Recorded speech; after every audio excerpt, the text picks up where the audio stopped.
हिरव्या मिरचीचे तुकडे पण असे चाळणीत काढून घेऊया, म्हणजे तेल खाली निघून जातं सगळं. आपण आता हे जास्त तेल आहे ते आपण काढून घेऊया कढईतलं. हे पहा, हिरव्या मिरचीचे तुकडे पण यावर टाकून घेऊयात. आता यावर आपण सैंधव मीठ टाकून घेऊयात थोडंसं आपल्या चवीनुसार, आवडीनुसार, आणि मिक्स करून घेऊयात. टॉस करून घेऊयात आपण असं,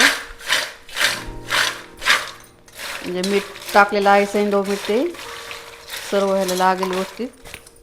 आणि तापलेली कढईच आहे ना, तेल काढून घेतलं आपण, यामध्ये टाकून आपण थोडंसं गरम करूयात, म्हणजे आणखी खुसखुशीत होईल. गॅस बंद करून घेऊयात आणि 5 मिनटं असं त्या कढईमध्ये ठेवायचं. आपल्याला साखर आवडत असेल तर पिठी साखर आपण 1 चमचा यावर थोडीशी टाकू शकतात. मला तर आवडत नाही, मी नाही टाकणार. मखाने खाल्लेले खूप शरीराला चांगले असतात, कॅल्शियम भरपूर मिळतं.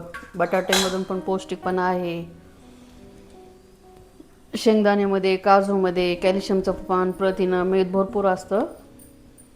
पौष्टिक खूप आहे खायला. तर आपण उपवास झाल्यानंतर थोडंसं असं खाऊ शकता. तर आपण ह्या टोपल्यात काढून घेते आता मी.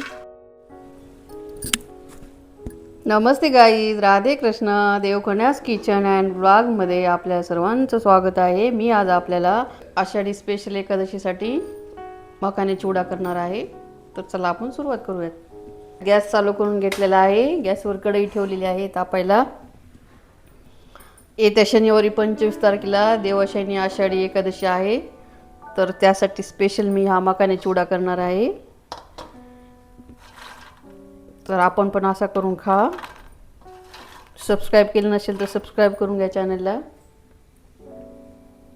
आता हे कढई तापली घ्याय, मखाने जे आहेत ना ते आपल्याला भाजून घ्यायचे आहेत. लागणारं साहित्य मी घेतलेलं आहे. मखाने 2 वाटी मखाने, अर्धी वाटी शेंगदाणे, अर्धी वाटी आपले ग्रीन म्हणजे हिरव्या मिरचीचे तुकडे, 1 वाटी चिप्स घेतलेले आहेत बटाट्याचे घरीच केलेले, 1 वाटी आपण हे नायलॉन साबुदाण्याचे पोहे घेतलेले आहेत भाजलेले, हे रेडीमेडच आहेत. अर्धी वाटी बदाम घेतलेले आहेत, अर्धी वाटी काजू मनुके घेतलेले आहेत, 2 चमचे आपण खोबऱ्याचे काप घेतलेले आहेत. तर आपल्याला हे मखाने आता मस्त असे भाजून घ्यायचे कमी गॅसवर, म्हणजे खुसखुशीत लागतात, असे वातड लागत नाही ते मखाने. आता पावसाळ्याचे दिवस आहेत ना, तर सादळलेले असतात. तर थोडं ह्याला कढई गरम करून असे गरम असे कमी गॅसवरच भाजून घ्यायचे, शेकून घ्यायचे, म्हणजे खुसखुशीत लागतात खायला. आपले मखाने भाजून झालेले आहेत. एका पात्रात काढून घेतले. तर आपण तेल टाकून घेऊयात.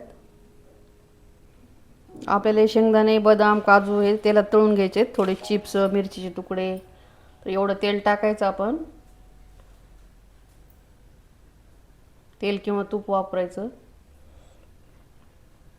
उपवासाचं तेल, शेंगदाणा तेल टाकलेलं आहे मी आता. हे म्हणजे हे ना नायलॉन साबुदाण्याचे पोहे आहेत, रेडीमेडच आहेत, ते आपल्याला तळून घ्यायचे.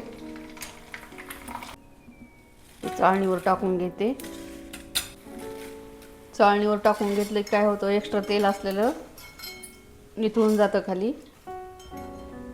तेलकट होत नाही चिवडा.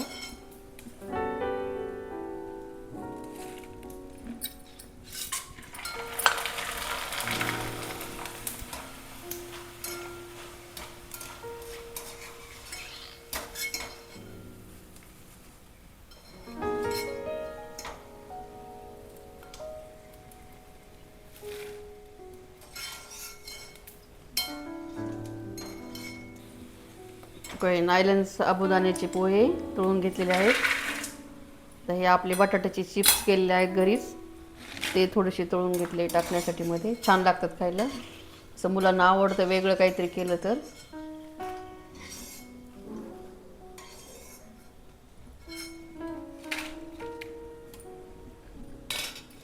ते आपण अर्धी वाटी शेंगदाणे घेतले, ते पण तेलात टाकून तळून घेऊयात.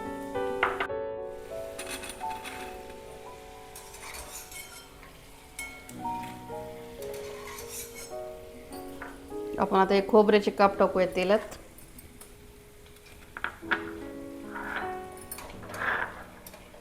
हे थोडेसे काजू, मनुके, हे थोडेसे बदाम,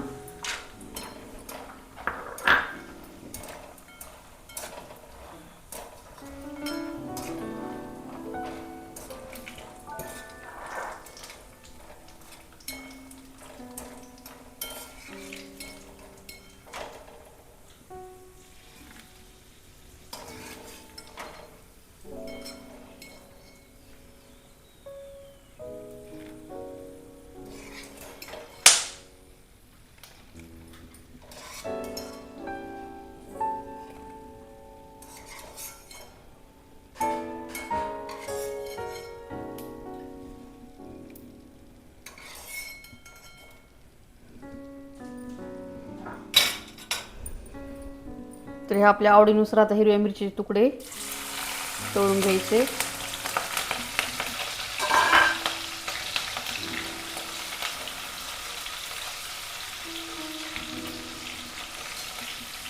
हे पहा कसं मस्त हिरव्या मिरची तुकडे एकदम हिरवे गार मिरच्या होत्या, छान झालेल्या आहेत.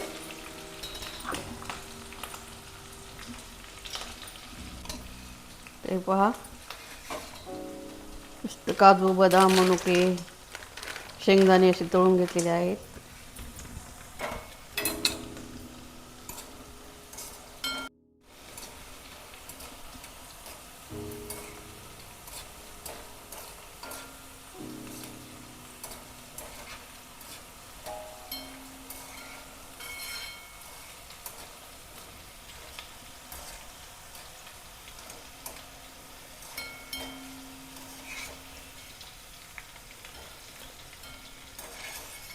हिरव्या मिरचीचे तुकडे पण असे चाळणीत काढून घेऊया,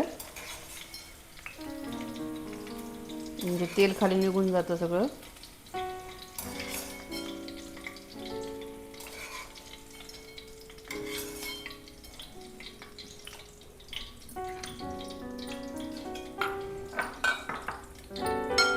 आपण आता हे जास्त तेल आहे ते आपण काढून घेऊया कढईतलं.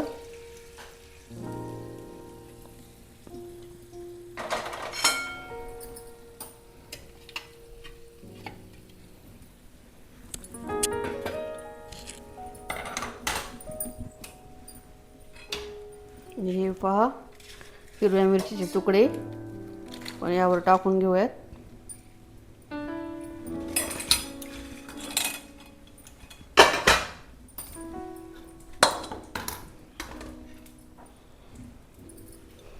आता यावर आपण सैंधव मीठ टाकून घेऊयात थोडंसं आपल्या चवीनुसार, आवडीनुसार.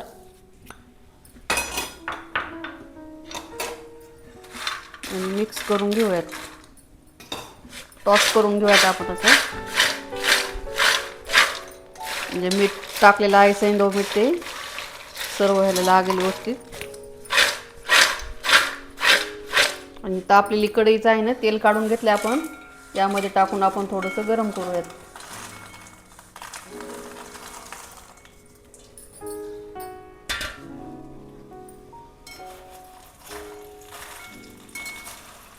म्हणजे आणखी खुसखुशीत होईल. गॅस बंद करून घेऊयात आणि 5 मिनटं असंच या कढईमध्ये ठेवायचं. आपल्याला साखर आवडत असेल तर पिठी साखर आपण 1 चमचा यावर थोडीशी टाकू शकतात.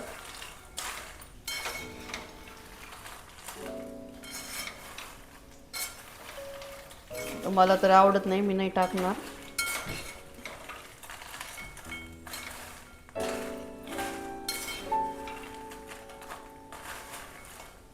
मखाने खाल्लेले खूप शरीराला चांगले असतात, कॅल्शियम भरपूर मिळतं. बटाट्यामधून पण पौष्टिकपणा आहे. शेंगदाण्यामध्ये, काजूमध्ये कॅल्शियमचं प्रमाण, प्रथिन, मेद भरपूर असतं. पौष्टिक खूप आहे खायला. तर आपण उपवास झाल्यानंतर थोडंसं असं खाऊ शकता. तर आपण ह्या टोपल्यात काढून घेते आता मी.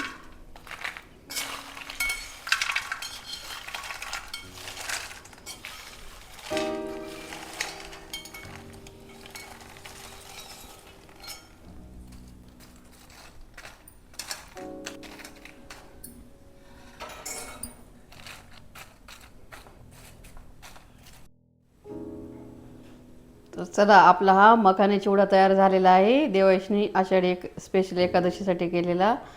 तर तुम्ही पण असंच करा, खा आणि कमेंट करून सांगा मला कसा झालेला आहे तो. भेटू आपण पुढच्या रेसिपी बरोबर. Okay, bye bye.